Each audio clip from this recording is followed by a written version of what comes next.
नगर निकाय चुनाव के दौरान मतदाता सूची से मतदाताओं के नाम काटे जाने के आरोपों के बीच राज्य निर्वाचन आयोग ने इस समस्या को हमेशा के लिए दूर करने की दिशा में बड़ा कदम उठाया है।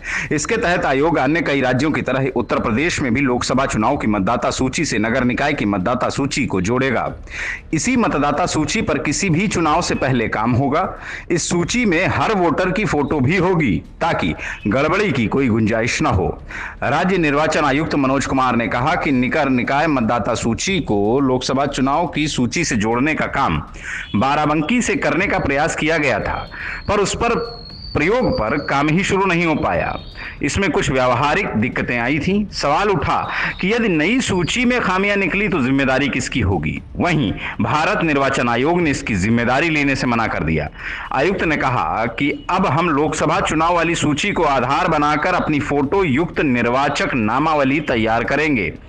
इसकी शुरुआत लखनऊ जिले से की जाएगी। इसके बाद हर जिले में सूची बनाएंगे। मालूम हो कि अभी भारत निर्वाचन आयोग की मतदाता सूची के आधार पर लोकसभा का चुनाव होता है, उसी को आधार बनाकर विधानसभा चुनाव की सूची भी बनती है, जबकि नगर निकाय की मतदाता सूची इनसे बिल्कुल अलग है। इसमें मतदाताओं की संख्या ज्यादा होने के साथ ही यह गैर फोटो युक्त है। आयुक्त ने बताया कि इस काम के लिए एजेंसी को जिम्मेदारी दी जा रही है। इसको लेकर एक बैठक भी हो चुकी है। सूची का सारा काम एजेंसी करेगी। उन्होंने यह भी कहा कि निकाय चुनाव को देखते हुए 6 माह पहले वर्तमान मतदाता सूची राजनीतिक दलों को दे दी गई थी। यदि लोग या दल तभी शिकायत करते तो खामियों को समय से दूर किया जाता। आयुक्त ने कहा कि निकाय चुनाव बिल्कुल शांतिपूर्वक हुआ, कहीं से कोई शिकायत नहीं आई। चुनाव से पहले समाजवादी पार्टी, आम आदमी पार्टी आदि का प्रतिनिधिमंडल मिला था। उनकी मांगे पहले ही पूरी कर दी गई थी। बहराइच से एक एसआई यानी उप निरीक्षक को शिकायत पर हटाया गया था। मतदान में जहां मतपेटियों में पानी डाला वहां जांच के आदेश दिए गए हैं। उन्होंने कहा कि अब चुनाव का सारा काम पूरा हो चुका है, ऐसे में आचार संहिता खत्म कर दी गई है।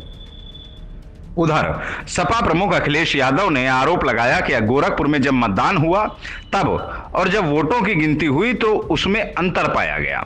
इस पर आयुक्त ने कहा कि ऐसा नहीं है, कई बार टेबुलेशन में कुछ चूक हो जाती है, पर अंतिम परिणाम एक ही रहता है। कहीं भी इस तरह की गड़बड़ी नहीं हुई है, यह केवल चर्चा ही रही। यह जान लीजिए कि अगर सभी चुनाव में एक ही मतदाता सूची का इस्तेमाल होगा तो इसका लाभ वोटरों को ज्यादा मिलेगा, गड़बड़ी कम होगी और उस पर फोटो होने के कारण मत का दुरुपयोग भी नहीं हो सकेगा। वास्तविक मतदाता ही अपना वोट डाल सकेंगे। अब राज्य निर्वाचन आयोग भी इस दिशा में काम करने की तैयारी में है, जिसकी मांग काफी समय से की जा रही है। कई राज्य इस पर काम कर रहे हैं, पर उत्तर प्रदेश में अभी इस पर अमल नहीं हो पाया है। एक ही मतदाता सूची का सबसे बड़ा लाभ यह होगा कि वास्तविक मतदाता ही अपना वोट डाल सकेगा, क्योंकि उसके फोटो का उसके किसी भी सरकारी पहचान पत्र से मिलान किया जाएगा। मसलन विधानसभा एवं लोकसभा चुनाव में वह अपने गांव में वोट डालता है तो उसका नाम शहर में निगम की सूची में भी है। इन्हें अलग अलग करने की कोई व्यवस्था नहीं है। इसी तरह से पालिका और पंचायतों में भी गड़बड़ी की आशंका ज्यादा होती है। जब एक ही वोटर लिस्ट होगी तो यहां गड़बड़ी स्वतः ही समाप्त हो जाएगी। विभिन्न राजनीतिक दल भी इसकी मांग करते रहे हैं। सपा प्रवक्ता राजेंद्र चौधरी कहते हैं कि यह मांग सपा की काफी लंबे समय से है कि पूरे देश में एक ही वोटर लिस्ट हो। इस बाबत वह भारत सरकार और भारत निर्वाचन आयोग से भी मांग कर चुके हैं। उधर रालोद प्रवक्ता अनिल दुबे कहते हैं कि वोटर लिस्ट तो एक ही होनी चाहिए, इससे गड़बड़ी कम होगी। इस निकाय चुनाव में लाखों लोगों के वोट कटे, यदि एक लिस्ट बने तो इस स्थिति से बचा जा सकेगा। लेकिन इसमें निकाय को अपना पुनरीक्षण अभियान उसी तरह से चलाना होगा जिस तरह से साल में 4 बार भारत निर्वाचन आयोग चलाता है। साथ ही जवाबदेही भी राज्य की ही होगी।